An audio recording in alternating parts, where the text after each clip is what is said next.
qualidade de vida das pessoas dentro dessas edificações. Depois, para enquadrar os isolamentos acústicos, sem muito detalhe, fazer apenas, digamos, uma ideia da consequência dos maus comportamentos e depois um enquadramento legal e normativo da acústica em Portugal, para depois falarmos então um pouco de conceitos de acústica, de alguns materiais e de algumas soluções. Comigo, durante toda esta sessão, vai estar, como a doutora Maria Miguel já referiu, a minha colega arquiteta Carla Silva, a quem eu vou passar já de imediato a palavra para começar a entrarmos, digamos, naquilo que é a nossa apresentação sobre acústica. Carla, faz favor, bom dia. Sim. Bom, então vamos começar por abordar aquilo que nós designamos o triângulo da qualidade. E no fundo, o triângulo da qualidade sintetiza um pouco os três principais pilares que nós temos como principais pressupostos quando construímos edifícios.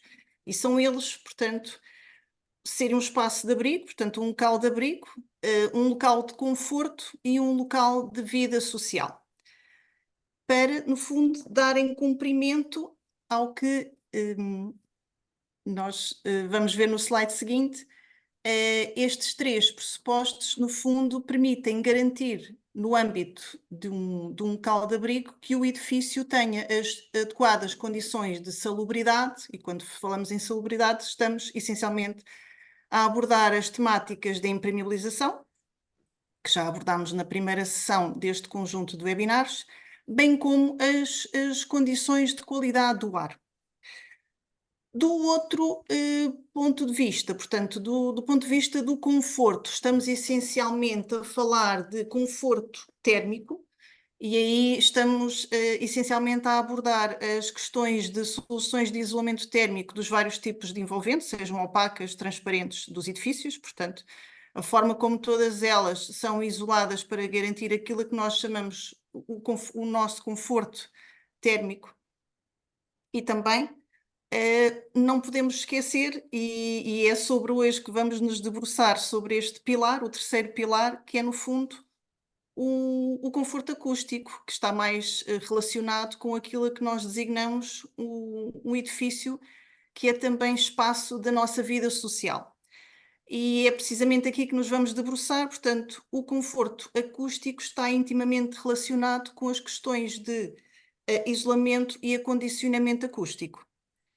E este critério é muito importante, não só porque é um espaço de vida social, quer seja uma escala de moradia, mas também a escala de edifício multifamiliar, com várias frações, onde de facto nos relacionamos todos e tentamos manter, digamos assim, uma vida social mediante os níveis de ruído que se produzem dentro desse edifício. Passando aos pressupostos que eu estava a referir mesmo agora, portanto, a nossa vida social, a forma como utilizamos um espaço e o ruído, os sons que produzimos, tem grandes influências no que se refere não só ao nosso desconforto, mas também a graves problemas de saúde pública. E vários estudos demonstram isso, nomeadamente que o ruído intenso pode provocar danos irreversíveis na saúde. E esses danos podem não só ter a ver com stress, como perturbações do sono, mau desempenho escolar e laboral, distúrbios nervosos, entre outros aspectos, como vemos aqui identificados. Como vimos, o ruído, a ausência de isolamento acústico é de facto um problema muito grave a nível dos edifícios, mas também tem graves implicações na nossa saúde. E, precisamente para garantir que todos estes parâmetros são devidamente equacionados ao nível do projeto, tudo começa por um projeto dinâmico com uma correta definição de soluções e sistemas construtivos que, de facto, adequam os vários aspectos de isolamento e acondicionamento acústico e que devem dar cumprimento aos pressupostos legais que estão em vigor. Nesse sentido, vamos passar a observar muito sucintamente quais são estes aspectos legislativos que começam pelo Decreto-Lei 9 de 2007, o Regulamento Geral do Ruído, que no fundo é um regulamento que tem por âmbito prever e controlar os níveis de poluição sonora e, por isso, promove a elaboração de mapas de ruído em todos os municípios, em que pretende que estes mesmos municípios definam dentro das áreas urbanas a delimitação de zonas sensíveis, que estão mais relacionadas com as zonas habitacionais, zonas escolares ou mesmo zonas hospitalares, mas também zonas mistas, onde já é possível a confluência, digamos assim, de algumas destas áreas habitacionais com zonas de uso misto, nomeadamente áreas comerciais, áreas de serviço, entre outros. E esta delimitação de zonas sensíveis e os níveis de limites de ruído, quer em períodos diurnos, quer em períodos noturnos, é muito importante e vai ter influência nos coeficientes de transmissão acústica das envolventes dos próprios edifícios, como vamos ver a seguir. Especificamente para a delimitação e a determinação dos requisitos acústicos dos edifícios, temos o Decreto-Lei 96 de 2008, portanto, que tem as siglas RRA, e que, no fundo, estipula os requisitos mínimos de comportamento acústico dos vários edifícios mediante o seu tipo de edifício e a sua utilização. E determina também e aborda várias temáticas ou parâmetros, como iremos chamar, de acústica, nomeadamente o isolamento sonoro a sons aéreos, não só nas envolventes exteriores, mas também nos elementos de transição entre fogos, nomeadamente quer ao nível de paredes interiores, mas também em pavimentos, e aí se refletem o isolamento sonoro a sons de percussão. Mas também, perdão, aborda também não só estas questões dos isolamentos sonoros a sons aéreos e a sons de percussão, mas também os tempos de reverberação do som nos vários compartimentos e os níveis de ruído provenientes de equipamentos coletivos, tubagens, condutas de ar, entre outros, como vamos ver mais a seguir. E isto é muito importante o regulamento de acústica é um regulamento que de facto tem influências, como vamos ver, ao nível dos elementos instrutores de pedidos de operações públicas, como vemos determinado nos artigos 3 e 5 das alíneas dos pontos 16 e 25, respectivamente, da Portaria 113, porque de facto vem condicionar a obtenção quer de licenças de construção, quer de licenças de utilização. Ao nível de licença de construção, portanto, um projeto de condicionamento acústico deverá ser elaborado por um técnico qualificado e, no fundo, prever soluções soluções construtivas que de facto deem cumprimento a todos os parâmetros que vimos no slide anterior. Por outro lado, para obter a licença de construção, é importante que haja um ensaios in situ, que vão medir diversos parâmetros, e esse mesmo ensaio deverá ser realizado por técnico qualificado e assinado o seu termo de responsabilidade, porque de facto estes aspectos vão condicionar a licença de utilização. O não cumprimento dos parâmetros neste ponto vai de facto se refletir em consequências nefastas, nomeadamente em necessidades de reabilitação acústica, que muitas vezes são mais complicadas do ponto de vista da sua exigência e de termos do seu cumprimento. Para além disso, a acústica é também daqueles aspectos em que, após a conclusão de obra e até mesmo após a conclusão destes aspectos, o próprio proprietário pode, a qualquer momento, solicitar uma auditoria externa, portanto, pagar a um auditor que venha fazer medições na sua fração e caso esta fração não esteja a dar cumprimento aos requisitos regulamentares, ele pode pedir responsabilidade ao construtor. Obrigado, Carla. Vamos então, Já voltamos depois. sim, vamos então Aqui agora mais falar de adiante. alguns conceitos do funcionamento acústico. Vou passar a palavra ao meu colega Jorge Pombo. Sim, senhor. Muito obrigado, Carla. Nada. Suponho que me estão a ouvir, correto? Portanto, vamos então falar de alguns conceitos. Antes de falarmos de materiais, falar um pouco de conceitos de acústica que possam, digamos, ser menos habituais e para entendermos depois, mais adiante, como funcionam alguns materiais dentro dos sistemas que vamos falar. Em primeiro lugar, há um aspecto na acústica, sobretudo quando estamos a falar de ruídos aéreos, que é um pouco contrário, por exemplo, àquilo que falámos na sessão anterior de térmica. Os isolamentos térmicos são, por natureza, materiais leves, muito leves, e quanto mais leves, normalmente mais isolantes térmicos eles são. Na acústica, há ruídos aéreos, é um bocadinho o oposto. Precisam de ser pesados, e quanto mais pesados, mais densos, normalmente mais difícil é deles vibrarem, e, portanto, mais difícil é a transmissão de ruídos aéreos. Isto faz, por exemplo, aqui então, digamos, uma breve comparação, uma parede, não necessariamente nossa, eu fui aqui buscar um exemplo de um estudo de uma universidade brasileira de São Paulo, apenas, claro que também temos exemplos iguais em Portugal, mas era para ver, digamos, comparação de 3 situações ensaiadas no mesmo laboratório. Temos uma parede, por exemplo, de alvenaria, de 18 centímetros de espessura já rebocada, e o ensaio, digamos, um peso total por metro de alvenaria de 120 kg, deu uma resistência a ruídos aéreos de 38 decibéis. Curiosamente, uma parede exatamente com a mesma espessura, mas de blocos de betão, mais pesada, portanto, 120 kg por metro, passámos a 200 kg por metro, e o ensaio de acústica deu uma resistência aos ruídos aéreos da ordem dos 43 decibéis. A única coisa que alterou aqui, basicamente, foi a massa.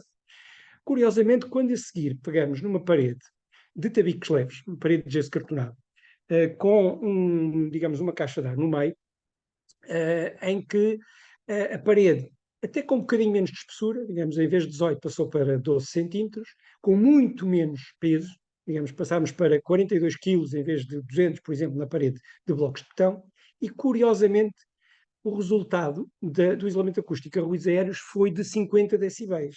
E podemos perguntar, mas como é que isto é possível se na acústica precisamos de peso e aqui temos um elemento leve, muito mais leve, e teve, digamos, uma prestação acústica a ruídos aéreos melhor. Bom, isto acontece porque nas outras 2 paredes nós tínhamos paredes, digamos, únicas, um elemento apenas, que quando ela vibra a parede toda, e nesta parede leve nós temos, na prática, uma parede formada por elementos múltiplos. Neste caso, 2 elementos ligeiramente mais pesados, dos 2 extremos, 2 tabiques de gesso, com uma caixa de ar no meio, à qual acrescentamos ainda um elemento absorvente. Está ali que aquela caixa de ar tem uma lã mineral, nomeadamente uma lã de rocha, uma lã de vidro, dentro daquela caixa de ar. Isto vai criar efetivamente um comportamento diferente. Enquanto nas outras elas vibram e passam ruído para o outro lado, aqui há um primeiro tabique que vibra, que depois tem que passar à caixa de ar, que essa caixa de ar tem lá um elemento absorvente e depois ainda tem que fazer vibrar a outra parede do outro lado, e esta passagem faz com que coisas mais leves às vezes consigam ter comportamentos iguais ou melhores do que coisas mais pesadas. Por exemplo, o efeito simples de partir uma parede ao meio, e aqui vamos admitir nesta imagem que nós temos um sistema simples, tem um determinado comportamento acústico a ruídos aéreos. Se essa parede pudéssemos cortar ao meio e, portanto, a transformássemos em 2, em que cada metade tem exatamente metade daquela parede maior, por uma coisa que se chama a lei das massas, ela deveria ter o mesmo comportamento, digamos, acústico em função da massa. Mas como agora passaram a ser não uma massa, mas 2 massas, com uma caixa de ar no meio, nós só por facto de termos lá uma caixa de ar no meio, em acústica, quando vamos ensaiar, verificamos que o resultado normalmente são, digamos, 3 a 5 decibéis a mais do que tinha com uma parede simples. Só o facto de fazermos uma parede dupla. O que acontece é que se nessa caixa de ar, que normalmente vai haver, digamos, alguma reverberação, ou seja, o ruído faz vibrar o primeiro pano de parede, por sua vez passa o ruído para a caixa de ar, lá dentro o ar faz alguma ressonância, algum eco, depois acaba por fazer vibrar a segunda caixa de ar, a segunda parede, perdão, e passa para o outro lado.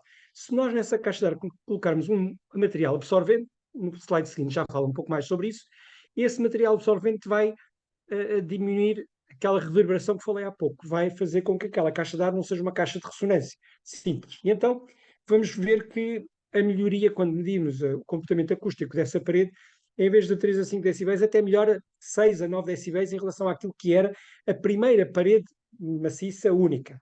Ora bem, isto é um efeito que normalmente aí, digamos, dentro da acústica nós chamamos de efeito massa mola massa, ou seja, há uma massa que, digamos, já faz ali uma certa absorção, uma certa, digamos, resistência, melhor dizendo que a absorção aqui não é correta, mas faz uma certa resistência à passagem do ruído. Depois há ali pelo meio uma mola que é uma caixa de ar, mas que se tiver lá um material absorvente ainda melhora mais, digamos, o comportamento. E depois temos uma outra massa do outro lado que vai fazer, digamos, novamente uma resistência à passagem do ar, e esse efeito massa-mola-massa é muito melhor, digamos, do que termos apenas uma parede maciça.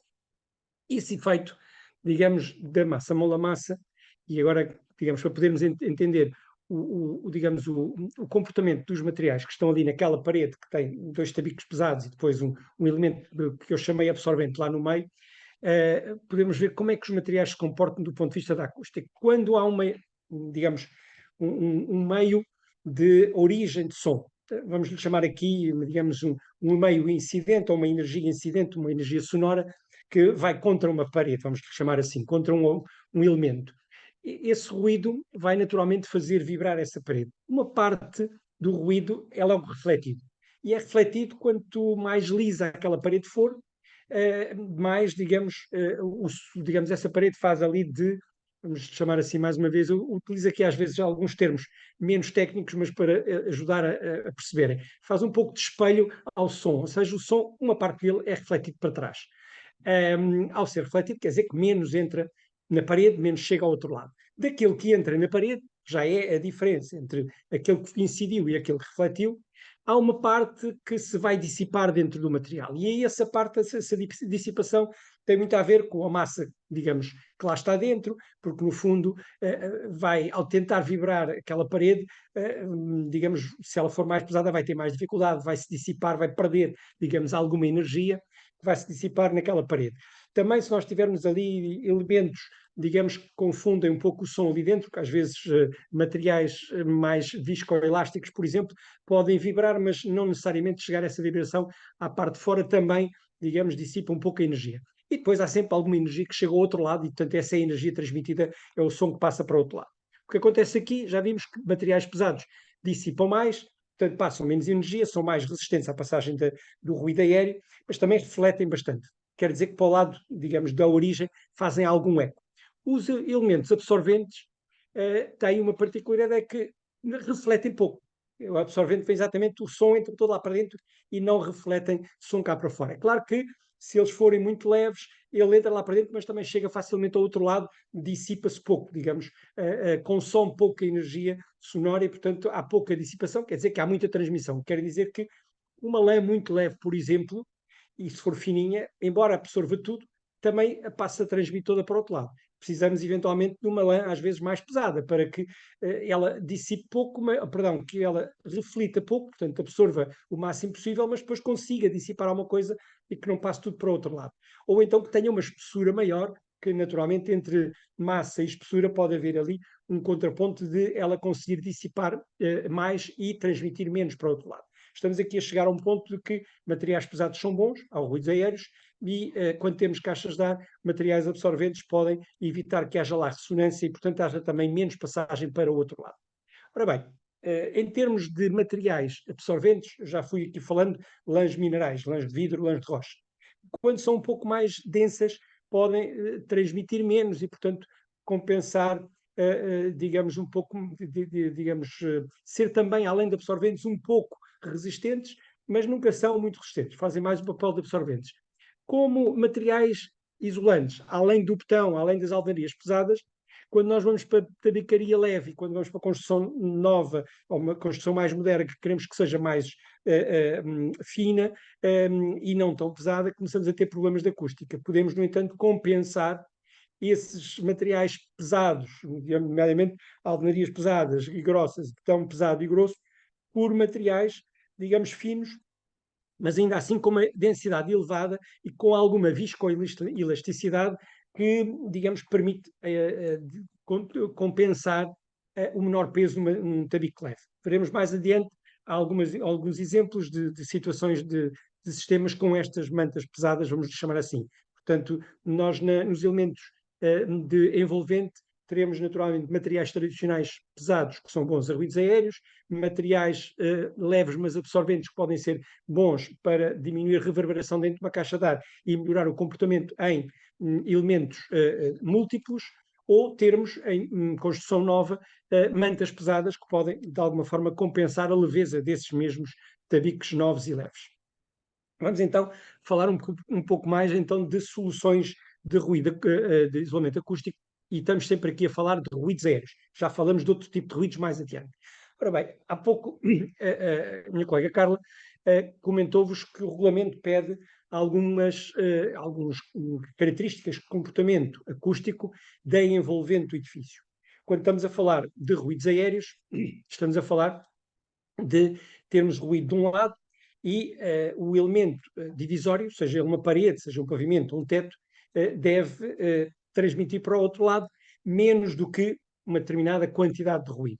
O regulamento diz que nas nossas paredes envolventes, e agora aqui dependendo se são zonas sensíveis ou zonas mistas, numa zona sensível que há menos ruído na rua, até pode a parede envolvente exterior ter um comportamento acústico de redução de pelo menos 28 decibéis. Se tiver uma zona mista com mais algum ruído, então pelo menos tem que a parede exterior ter um comportamento digamos, de diminuição do nível de ruído de 33 decibéis, entre o ruído que tínhamos do lado de fora e o ruído que consegue passar para o lado de dentro. Depois, se estivermos nas zonas interiores o sistema é um bocadinho mais exigente, porque às vezes, parecendo que não, o ruído que fazemos dentro de casa às vezes é mais crítico do que algum ruído digamos, mais ou menos de base do exterior. E, portanto, temos aqui entre quartos e as zonas comuns de elevadores e de escadas pelo menos 40 decibéis. Se for entre um quarto e uma zona de estar, que às vezes a zona de estar pode fazer um bocadinho mais barulho, temos 48, mas se for para uma zona, por exemplo, de garagens, confinando com zonas de estar ou zonas de quarto, temos que ter 50, e se porventura do outro lado até tiver uma zona comercial, temos que ir até aos 58. O que é que isto quer dizer na prática, em termos de que sistemas é que nós temos que ter para cumprir, digamos, estes requisitos regulamentares aos ruídos aéreos? Vamos ver, por exemplo, 3 casos de paredes, tínhamos uma mais tradicional e as outras duas, vamos ver já de algum misto entre tradicional e parede de construção seca, ou leve, e até 100% de construção seca. Uma parede, por exemplo, de tijolo de alvenaria de 15 mais 15, com uma caixa de ar e dentro dessa caixa de ar pelo menos 5 centímetros de uma lã de rocha, na casa dos 70 kg de densidade média, nós conseguimos uma resistência de 52 decibéis. Portanto, conseguimos com esta parede diminuir 52 decibéis. Ora bem, isto aparentemente parece que cumpria, excepto aquela situação em que do outro lado eu tenho uma zona comercial, para todas as situações em que eu tenho parede exterior ou paredes confinantes com outras zonas interiores, não comerciais, esta parede poderia de lá chegar.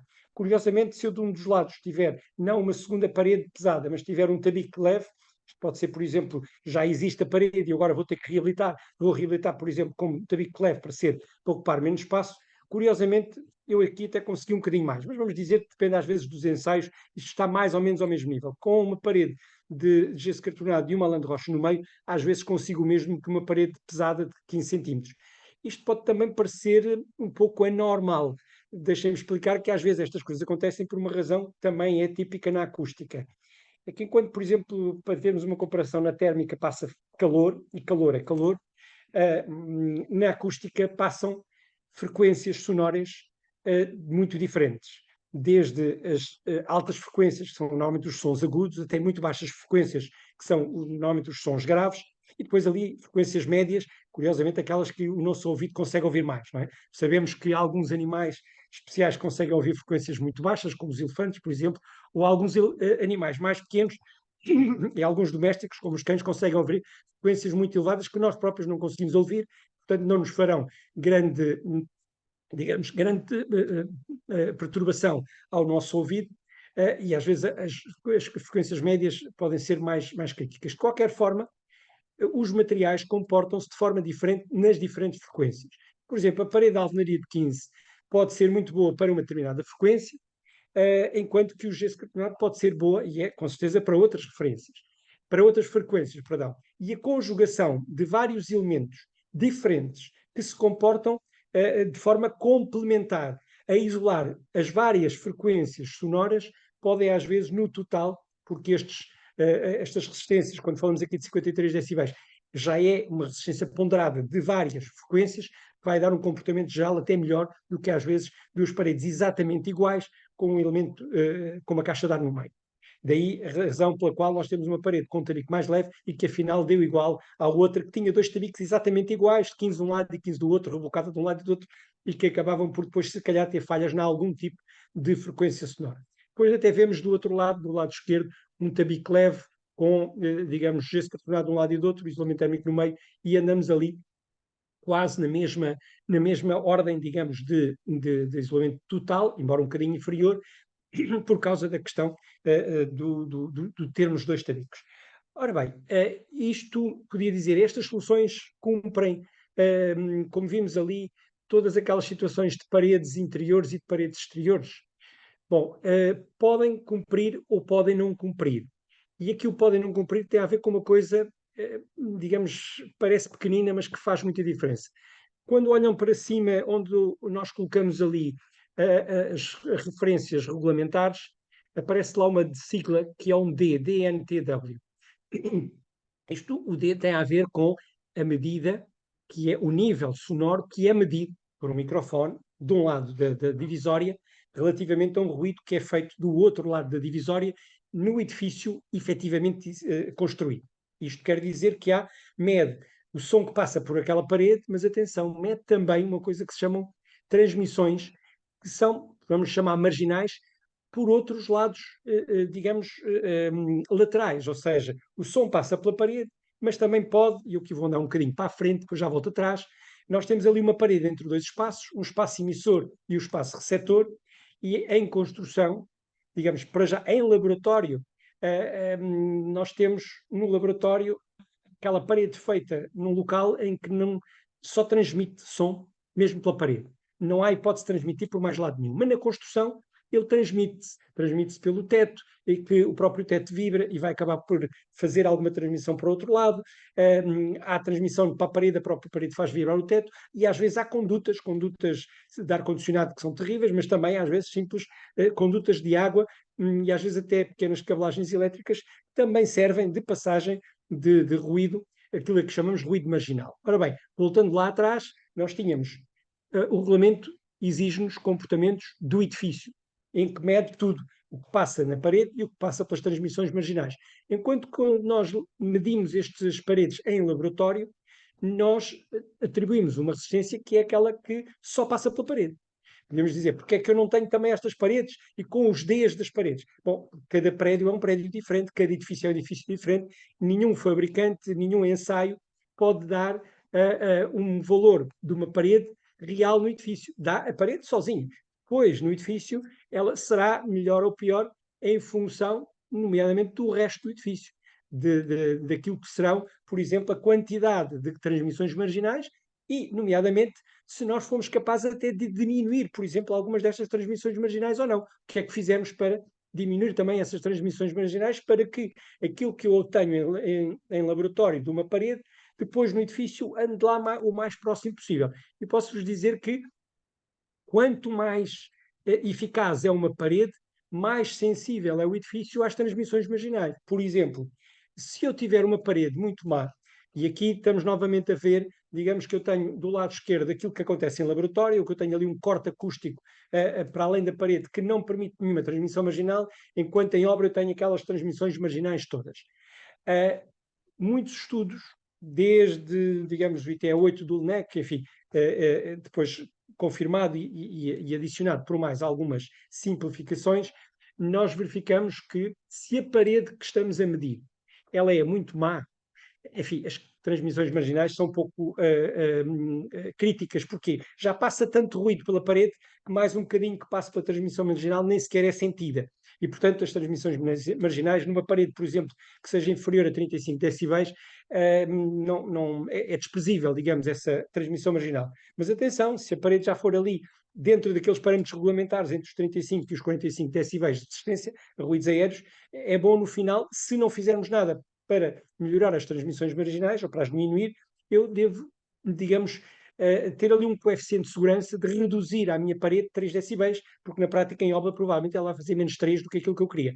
E se melhorarmos ainda mais essa parede, quando eu chego ali aos 45 a 55 decibéis de performance da parede, eu devo, por segurança, retirar 4 decibéis se não fizer nada contra as transmissões marginais. E se a parede for ainda mais resistente, chegar aos 55, 56, 57, tirar 5 decibéis. Posso dizer que isto continua por aí fora, mas normalmente já não temos paredes muito mais do que 60 decibéis com facilidade e, portanto, se chegarmos aí, o melhor é irmos mesmo calcular e não fazer simples digamos, reduções defensivas de forma simplista.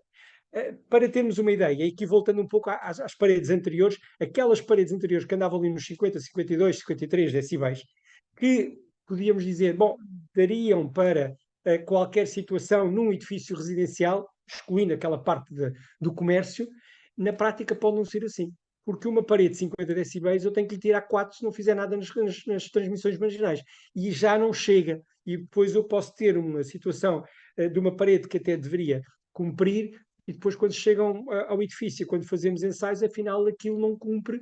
E agora o que é que aconteceu? Às vezes acontece porque meteu-se lá o isolamento na caixa de ar, mas depois temos muitas aberturas ou muitos lixos e na prática ele não está a funcionar devidamente. Mas por vezes ele até pode estar a funcionar, mas há ali outras passagens, digamos, de acústicas que são críticas. Eu estou-me a lembrar, por exemplo, nos hotéis, quando temos uma parede entre 2 quartos e depois temos uma tomada de corrente de um lado e uma tomada de corrente do outro quarto que está mesmo em frente àquela. E, portanto, temos ali uma ponta acústica, às vezes pequenina, que seria uma transmissão marginal, mas que vai pôr-nos, digamos, em situação não regulamentar naquela parede.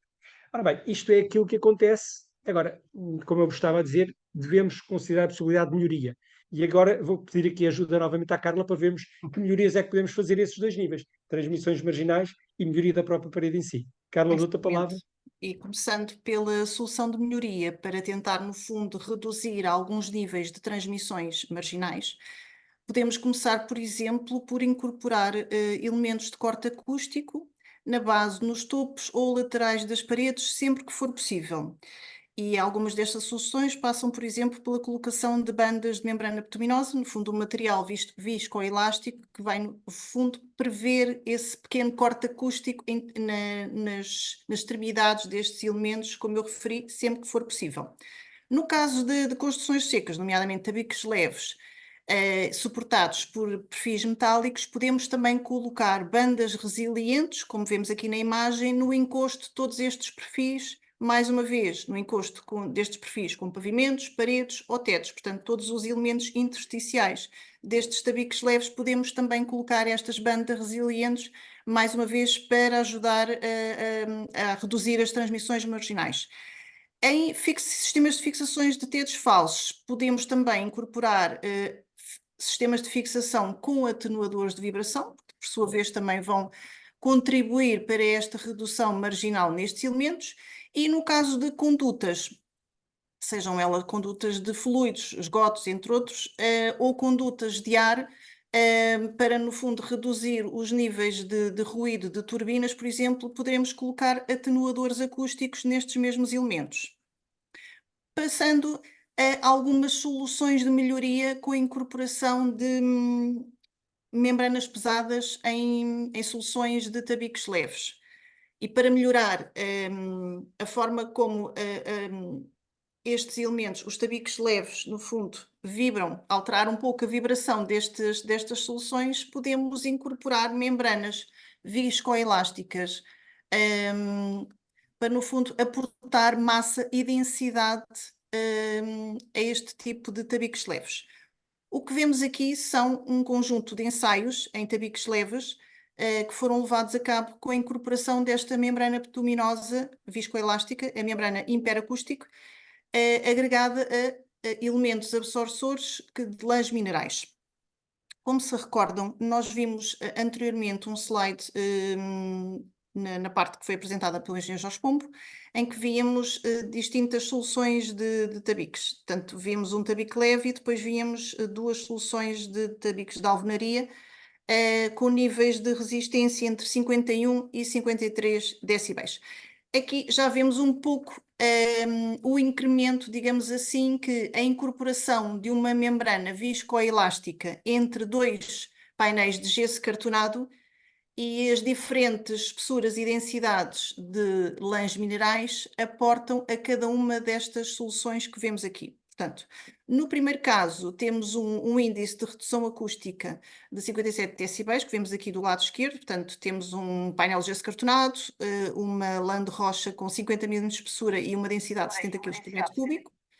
E entre dois placas de gesso cartonado, a incorporação da membrana pesada viscoelástica imperacústica.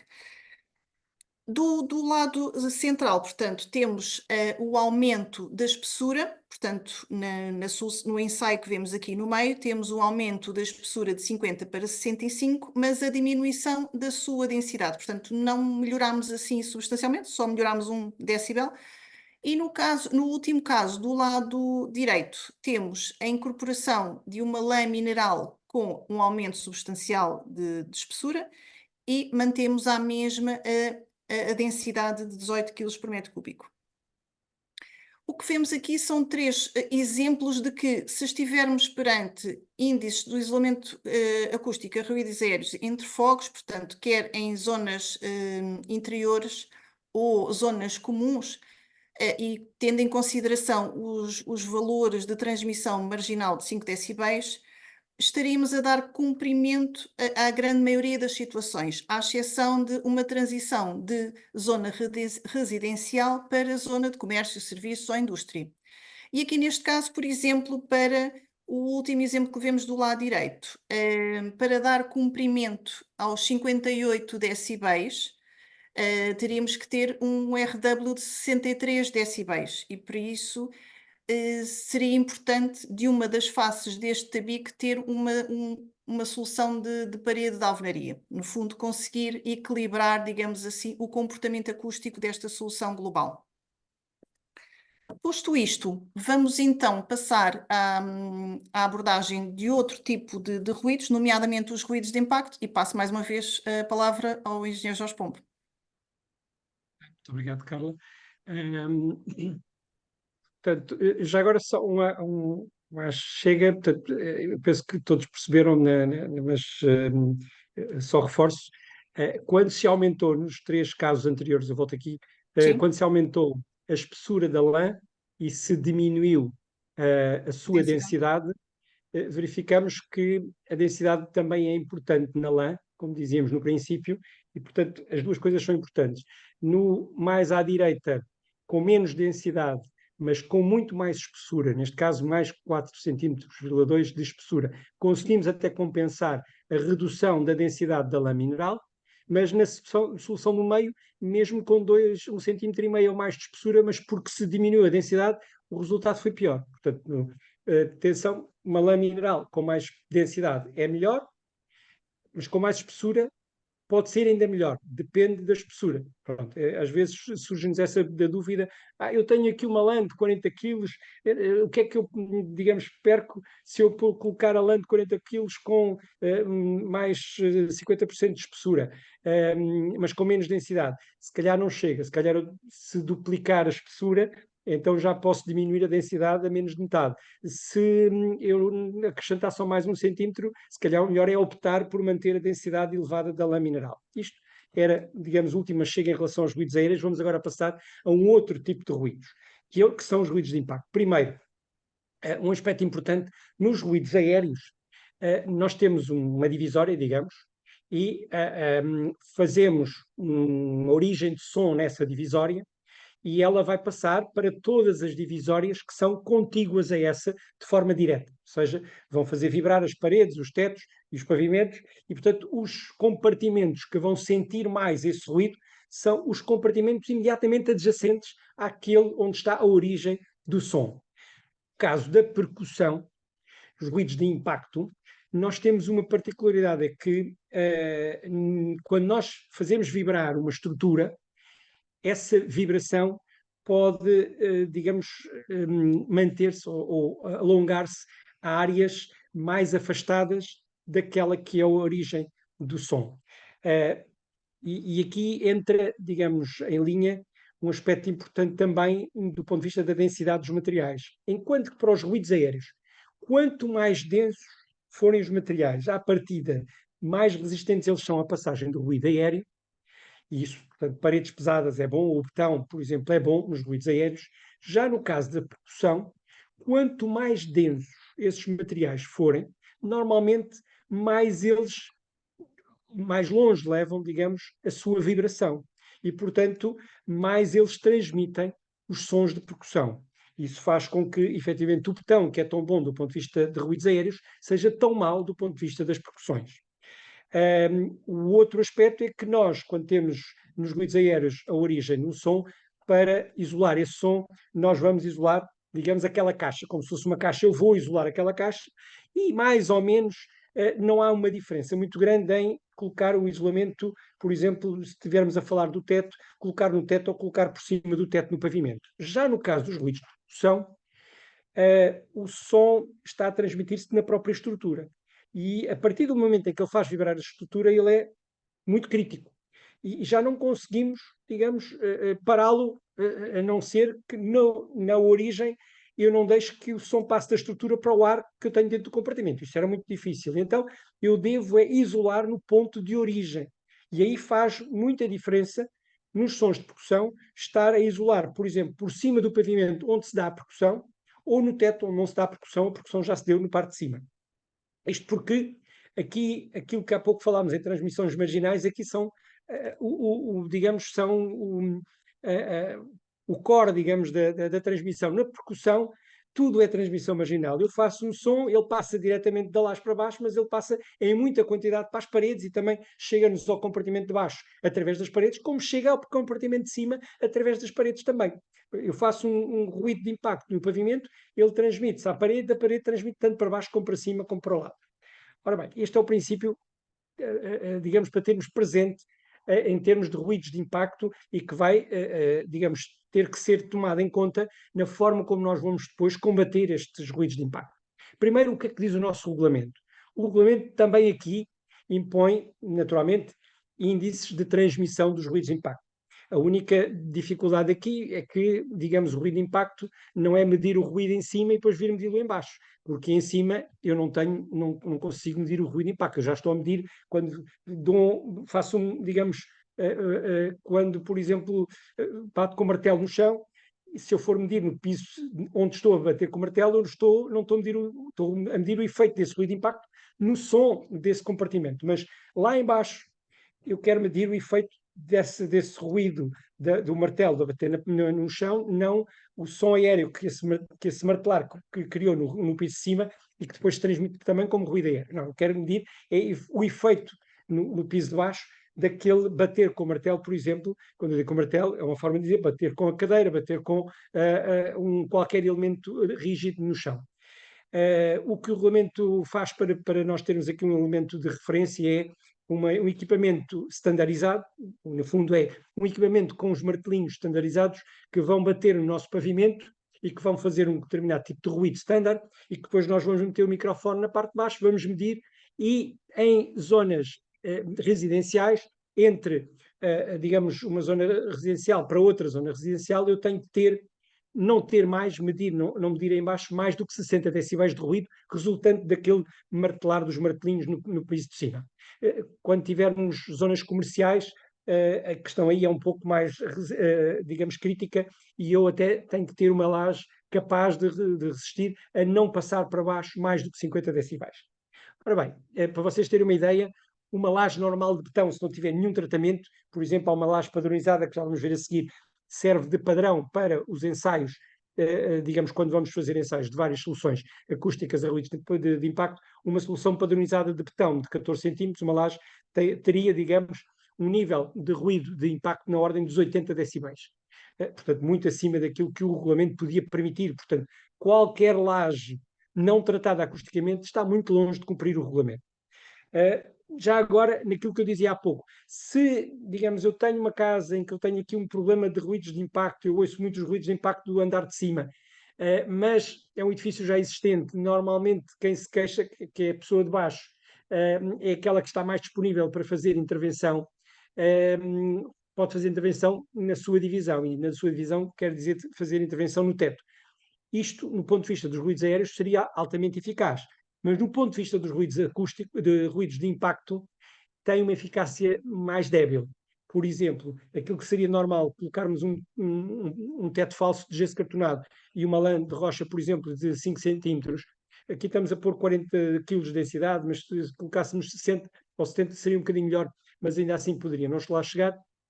E normalmente nos tetos, por causa do peso, põe-se lãs às vezes um pouco mais leves, mas vimos aqui que fez-se um ensaio só para vermos o que é que isto, qual era o efeito deste teto falso, e embora tivesse uma redução, nós estamos aqui com 61 decibéis. Ainda assim, por pouco não chegámos aos pelo menos 60 decibéis de ruído máximo que o regulamento admitia entre uma zona residencial em cima e uma zona residencial em baixo. Portanto, isto não é, como vimos, solução.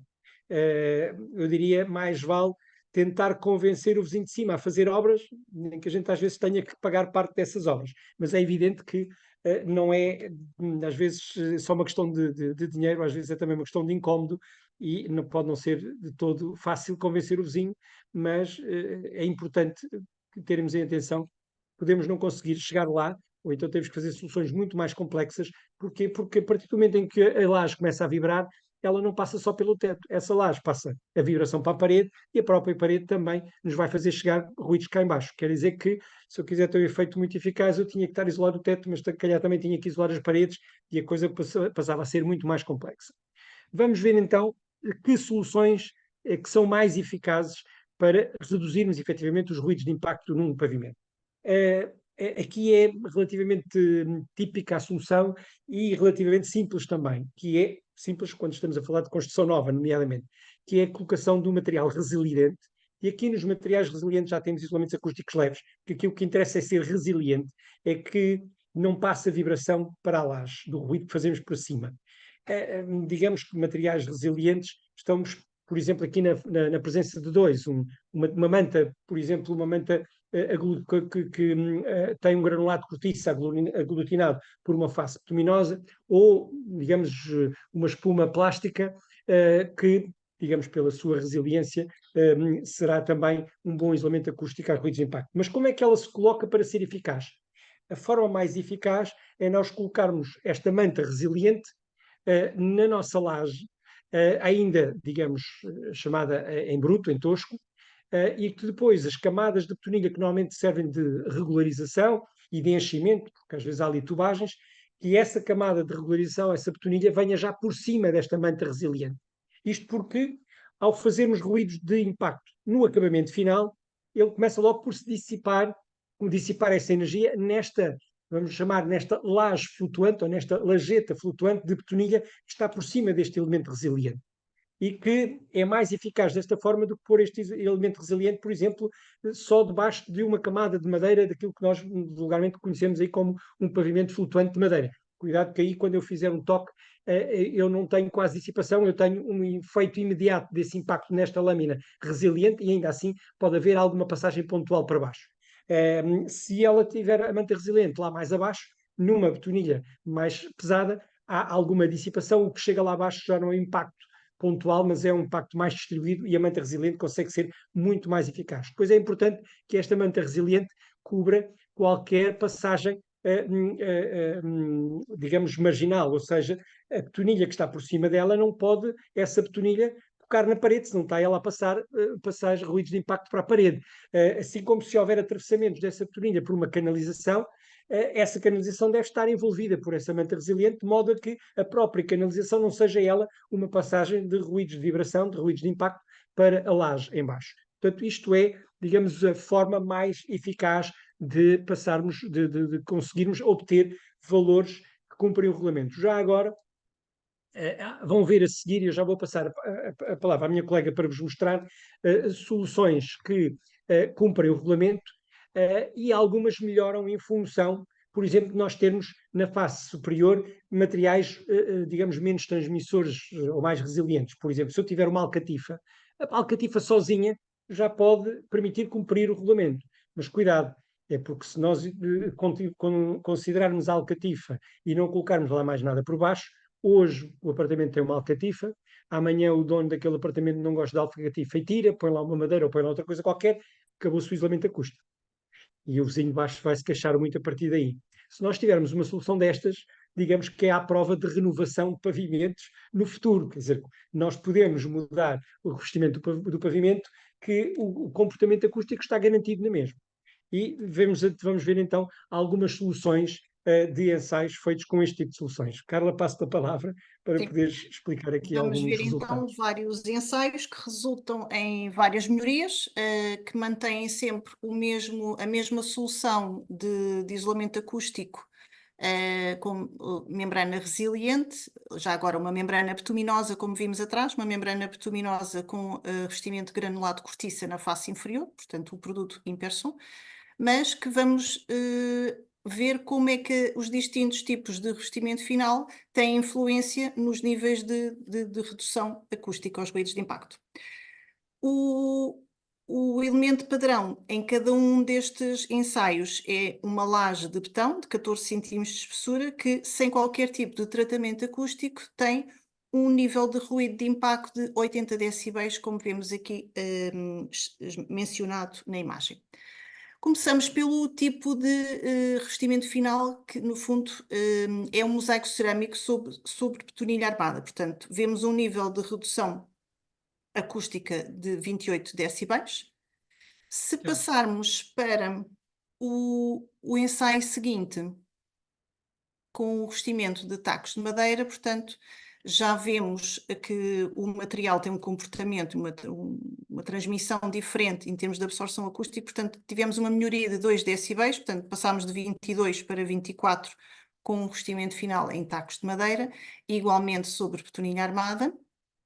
No caso de um parquet flutuante, em que correntemente este tipo de revestimentos finais tem uma lâmina resiliente também intermédia, vemos aqui mais uma vez o papel da incorporação desse elemento resiliente adicional e obtivemos uma ligeira melhoria, portanto, um acréscimo de 24 para 25.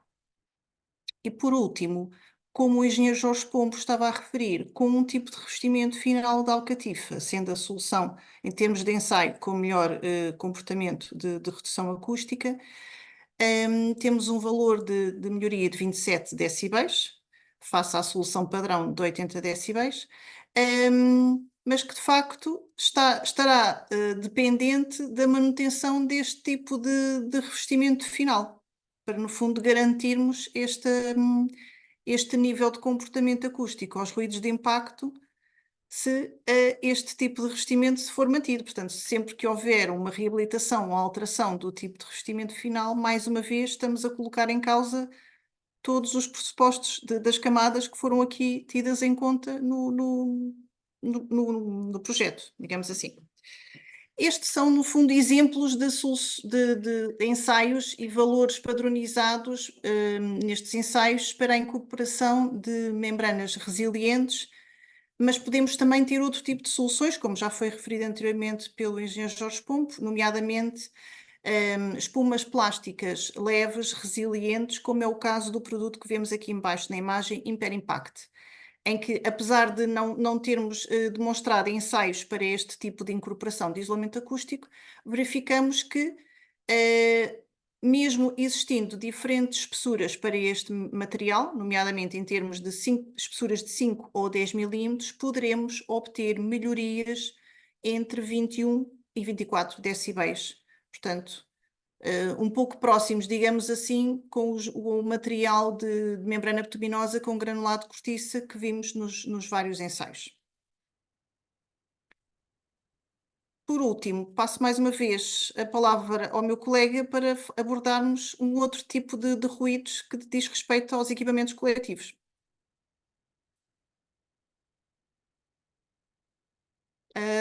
Não temos som, não tem som. Desculpa, agora já tenho som outra vez. Ok. Ok. Então, já agora, obrigado, Carla.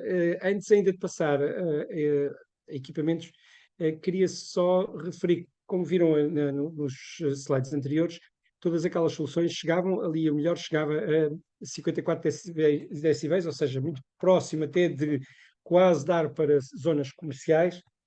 As zonas comerciais, a Lastrix não ultrapassaram os 50 decibéis, só para vos dizer que os ensaios foram feitos para zonas residenciais, zonas comerciais ou zonas industriais. Claro que teríamos que ter soluções ainda, digamos, com duplicação daquela manta, ou eventualmente com espessuras maiores de elemento resiliente.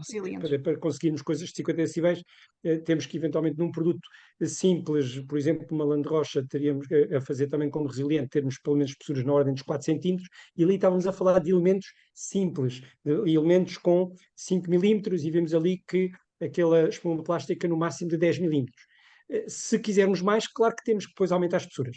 Pronto, era só onde queria também chegar em termos de explicação, porque aqui não entramos em zonas e edifícios, digamos, comerciais e industriais, onde são necessárias, naturalmente, espessuras maiores do elemento resiliente. Passando então agora aos equipamentos coletivos, e aqui naturalmente que vamos só simplificar uma situação, ou queremos só, digamos, abordar uma situação particular de tubagens, porque o regulamento aqui fala de muita coisa quando falamos de equipamentos coletivos, porque estamos a falar de sistemas centralizados de ventilação, de ar-condicionado, os automatismos de portas, que às vezes fazem barulho, os próprios mecanismos dos elevadores, os grupos hidropressores, por exemplo, de água, algumas vezes alguns postos de transformação elétrica que também têm alguns ruídos, e naturalmente tudo aquilo que são escoamentos de água. E aqui, digamos, são mais críticos os escoamentos de águas negras ou de águas pluviais, nomeadamente, digamos, os tubos de queda que nos trazem ruído, digamos, pelo prédio abaixo, quando há uma descarga de um autocolismo, ou quando chove e que a água que vem pelo tubo de queda nos vem fazer barulho pelo edifício todo, digamos, pela coluna, digamos, da conduta de escoamento de águas pluviais do edifício. Isso está tabelado, digamos, em que o ruído que nós conseguimos medir dentro do edifício de todos estes equipamentos não deve, em caso algum, ultrapassar os 32 decibéis. Posso dizer que, digamos, uma água pluvial a cair num tubo de queda, se houver ali uma pequenina mudança de inclinação e que haja ali uma turbulência, facilmente nós conseguimos ler 37, 38, 39 decibéis naquela conduta quando estamos a medir um quarto em que tem a conduta ali quase encostada à parede, a passar por dentro da parede, sem ser dentro de uma correta isolada. É fácil nós não estarmos dentro do regulamento. O que é que isto quer dizer? Que aquela correta naturalmente deve estar dentro de uma... Perdão, aquela conduta deve estar dentro de uma correta, e essa correta deveria eventualmente ter isolamento acústico à volta para que esse ruído não passasse para o edifício. Há formas mais simples, e aqui apenas o exemplo, há formas mais simples de poder, às vezes, colocar, digamos, isolar esse tubo sem fazer grandes corretas que às vezes nos complicam a parte da arquitetura interior do edifício. Um exemplo é, por exemplo, a utilização de coquilhas de lã de rocha, lã de rocha normalmente de 70 kg, já preparadas para envolver tubagens, existem depois em vários diâmetros e com várias espessuras, para fazer, por um lado até fazem também isolamento térmico, às vezes há também algumas condensações naquelas paredes, quando estas condutas trazem demasiado frio e estão muito perto dos revestimentos interiores. Mas, para além da parte de térmica, vai-nos criar as condições de isolamento acústico necessários para não haver transmissão de ruído para o interior e, portanto, conseguirmos facilmente, e aqui é difícil dizer-vos um valor exato, porque consoante a espessura e consoante o diâmetro da tubagem, o resultado final pode variar e, portanto, podemos apenas dizer que estes sistemas conseguem, com alguma facilidade, reduzir de 6 a 9 decibéis aquilo que era a passagem de transmissão de ruído da tubagem sem nada ou da tubagem com este elemento. E esses 6 a 9 decibéis poderão fazer a diferença dos tais 35 ou 36 passarem para baixo dos 32. E, portanto, estarmos dentro do regulamento com a colocação simples de um elemento que pode até não nos obrigar a colocar corete. Podemos isolar as condutas dentro das coretes, caso seja útil, digamos, ter essas coretes, por uma questão de simplificação, ou se elas, por acaso, ficarem totalmente embebidas dentro de uma parede, para ocupar menos espaço, estarem facilmente isoladas acusticamente com este tipo de soluções.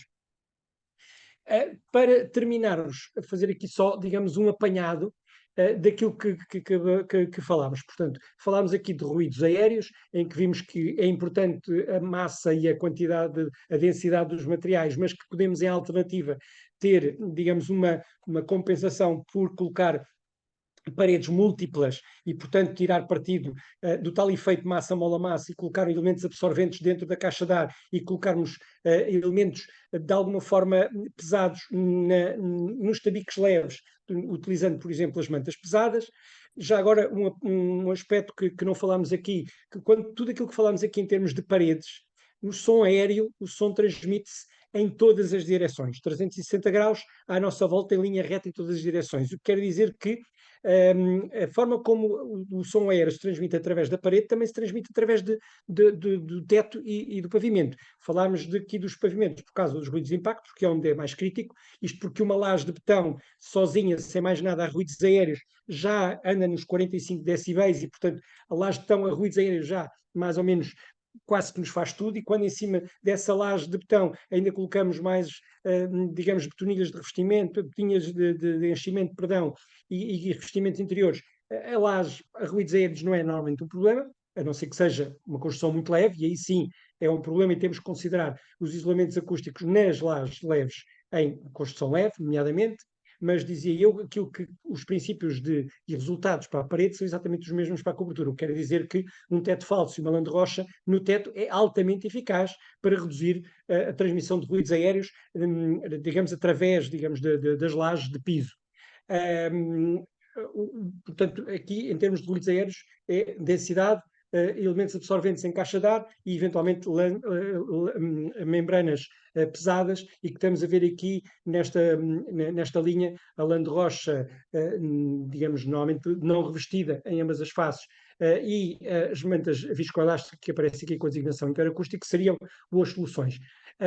Sempre que temos necessidade de fazer colocação de mantas resilientes, estamos a falar normalmente de mantas que aqui já se conseguem com pequenas espessuras, materiais leves, têm que ser mantas bastante resilientes, que é o caso aqui da cortiça, ou o caso das espumas plásticas, que colocamos aqui as poliolefínas como um impacto, como um exemplo. Não, no caso das condutas, vimos aqui como exemplo o revestimento de condutas para isolar a passagem de ruídos, que aqui mais uma vez são ruídos aéreos, que não os passar para o interior, e a lã de rocha à volta de uma conduta é uma forma relativamente simples de fazer de criar, digamos, esse isolamento. Não falámos aqui, porque isso seria, digamos, mais outra hora, pelo menos só para a introdução, de, digamos, algum estudo antirreverberante, ou seja, a qualidade do som dentro do próprio espaço onde é emitido esse som. Se eu tiver paredes que não têm, digamos, capacidade de absorção, nós vamos ter mais eco, aquilo que acontece nomeadamente nos restaurantes, mas normalmente falamos de cuidados a ter em salas de espetáculo quanto à reverberação, mas uma sala, digamos, onde ninguém às vezes tem os cuidados devidos, que são os restaurantes, vemos, digamos, ambientes acusticamente muito maus,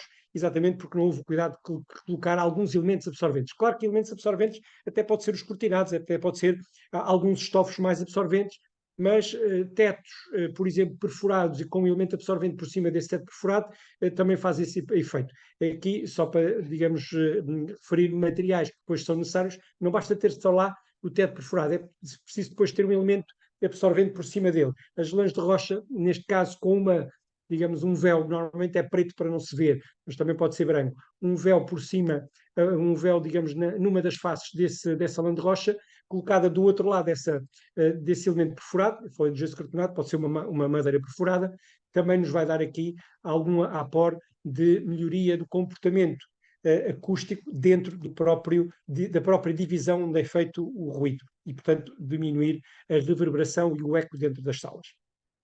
Com isto, mais ou menos terminamos. Eu deixo agora a palavra à minha colega Carla para falar aqui mais um bocadinho do nosso apoio técnico e se despedir de nós todos. Sim, em jeito de despedida e de conclusão este último webinar, que sintetiza este ciclo de 3 webinars com a Ordem dos Arquitetos, aproveita este pequeno último minuto, digamos assim, para divulgar mais uma vez a nossa plataforma Imperal.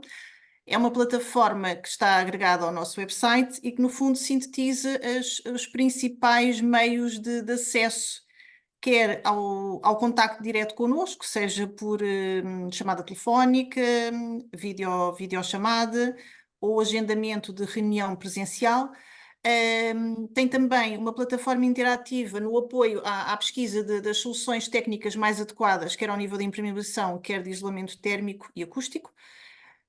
Tem uma compilação também, uma biblioteca técnica das nossas soluções, mais uma vez dentro destas vertentes, impermeabilização, isolamento térmico e acústico, e outros elementos complementares, nomeadamente as drenagens, os geotextos, e também tem não só um conjunto de detalhes técnicos em suporte TWG, mas também em suporte BIM.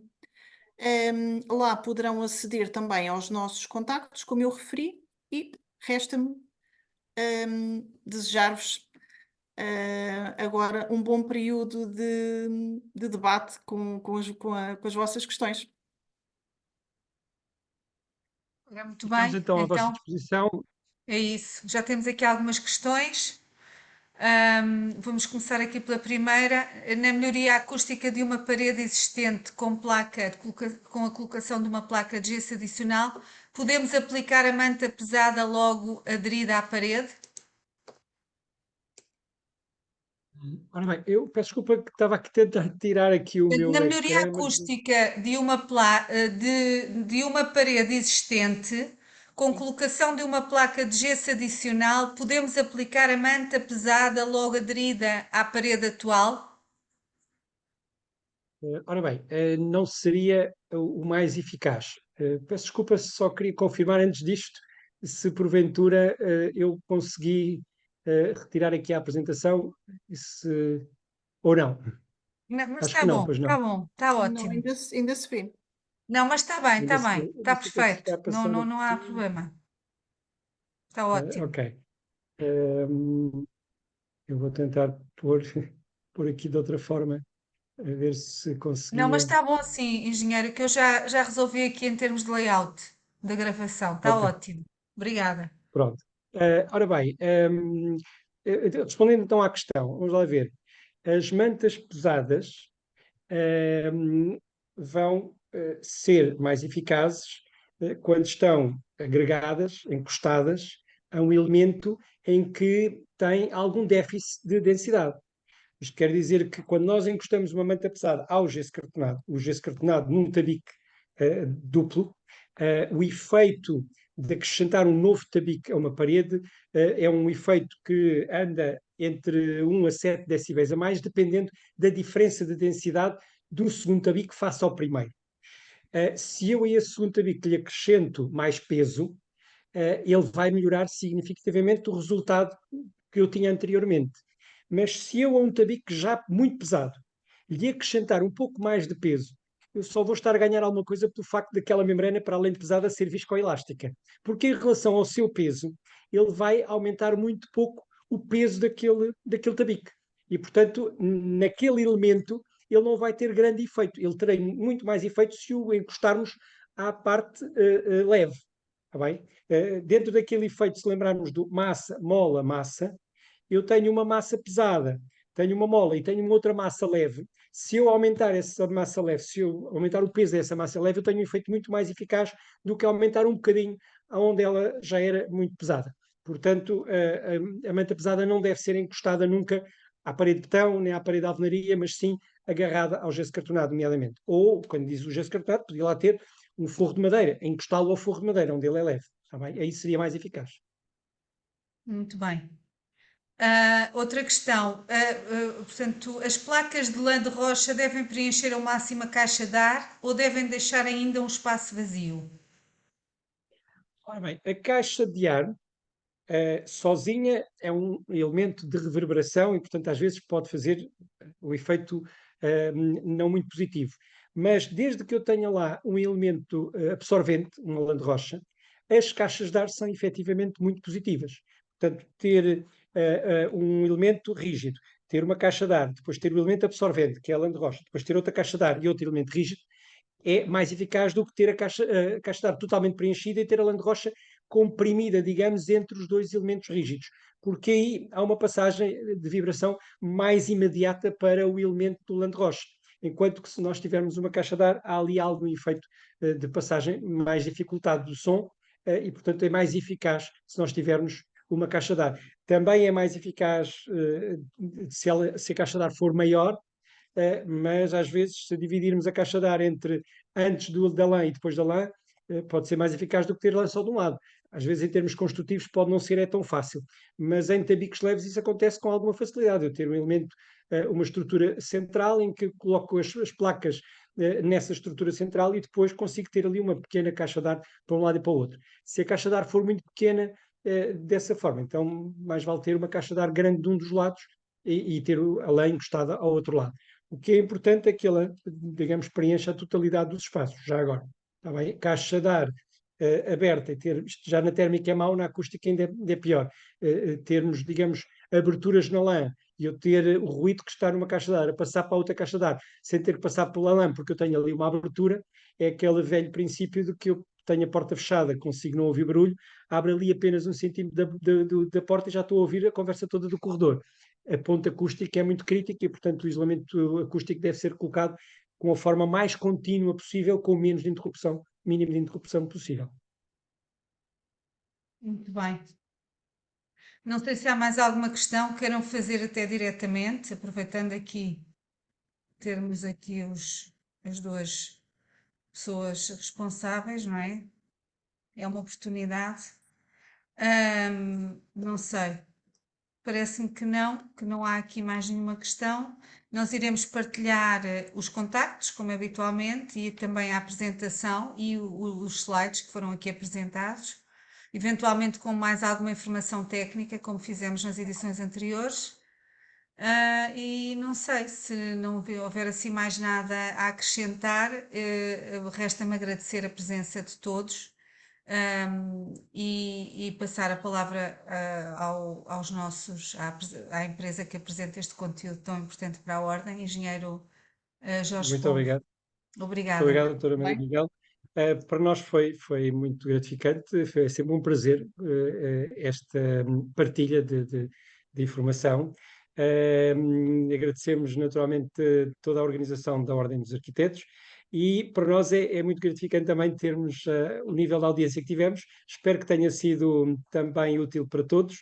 Nós estaremos sempre aqui ao vosso dispor, como a arquiteta Carla há pouco vos transmitiu, através de todos os contactos que têm no nosso site e a partir daí também através dos contactos diretos connosco estaremos sempre ao vosso dispor. Deixo a Carla a despedida final. Obrigada também mais uma vez a esta importante oportunidade com a Ordem dos Arquitetos. Espero que todos estes webinars tenham sido extremamente úteis do ponto de vista de exploração de conceitos e de apresentação de soluções. E, mais uma vez, faço minhas as palavras do engenheiro Jorge Pombo. Portanto, estamos ao vosso dispor para qualquer esclarecimento técnico que tenham posteriormente. Obrigada. Muito obrigada a todos. Então vou dar por encerrada a sessão. Até breve. Obrigada. Obrigada. Obrigada. Obrigada.